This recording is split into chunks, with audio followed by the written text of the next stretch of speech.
Stop orders. Stop orders can be used to trigger various buy or sell orders. Here, we will discuss three types of stop orders: sell on stop orders, hard stop orders, and trailing stop orders. If you set a sell on stop order, your order to sell will become active once the price of the stock hits the stop price you set. Let's say stock XYZ is trading right now at $20 per share and you own it already. If you set up a sell on stop order, you could specify a stop price of $18 to trigger your sell order. Then you may also be asked to place a limit price for the sell order that gets triggered. In this case, we might choose $17 per share. Now, if stock XYZ falls to $18 per share, our sell order with a limit price of $17 becomes triggered, and we will sell our shares for no less than $17. It might get filled at any price above and including the limit we set.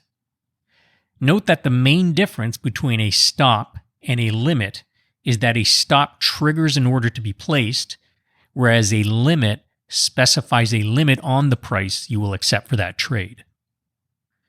The hard stop order. A hard stop order is like a limit sell order, except while a limit order has a maximum duration of 45 days, a hard stop order is good for 365 days. If you own a stock that is currently trading at $20 per share, if you decide that you will sell it if it ever gets to, say, double that value to $40, or a 100% gain in the next 365 days, then you would place a hard stop order for the stock at $40. If the stock ever gets to $40 during this time and you have not canceled your hard stop order, it will get executed. The trailing stop order. A trailing stop order allows you to set an order to sell your stock if it falls in price by a certain percentage, but if the stock continues to go up first, that percentage drop will get reset upwards against the higher stock price. So the trigger price to activate the sell order can increase if the stock keeps going up. For example, let's say you think a stock is going to move higher, and you would be happy to sell it if it falls back after reaching a particular high price. You could set a trailing stop order. If the stock you own is trading at $20 per share, you could set a trailing stop order for 15%.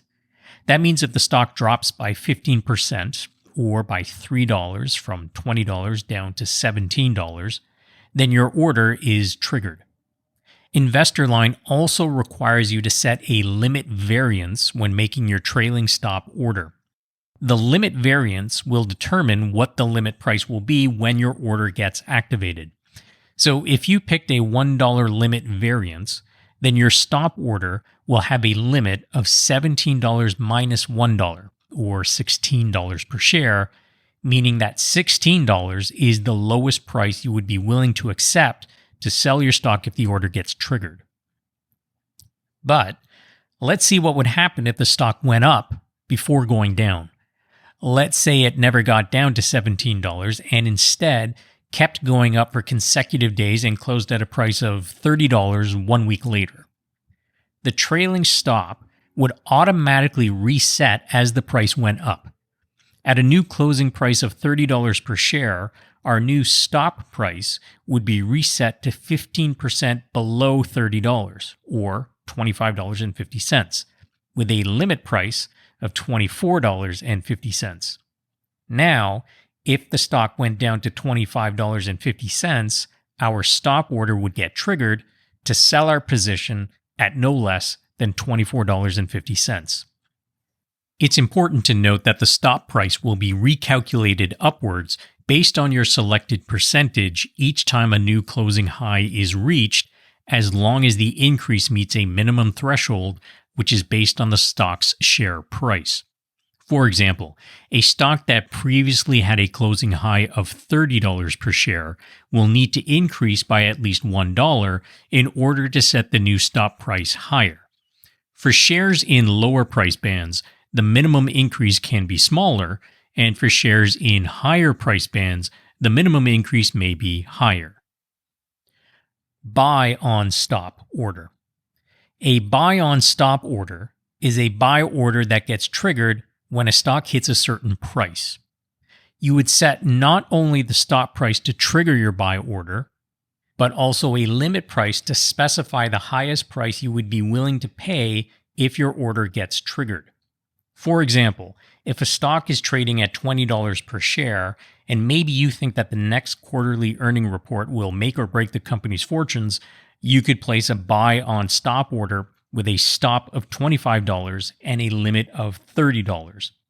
That means if the news was good in the earnings report, the stock might pop past $25, and if you can buy shares for less than $30, you'd be happy to do that. But if it pops so fast as to go past $30, you would be okay not paying such a high price as you think it would be too high a price to pay.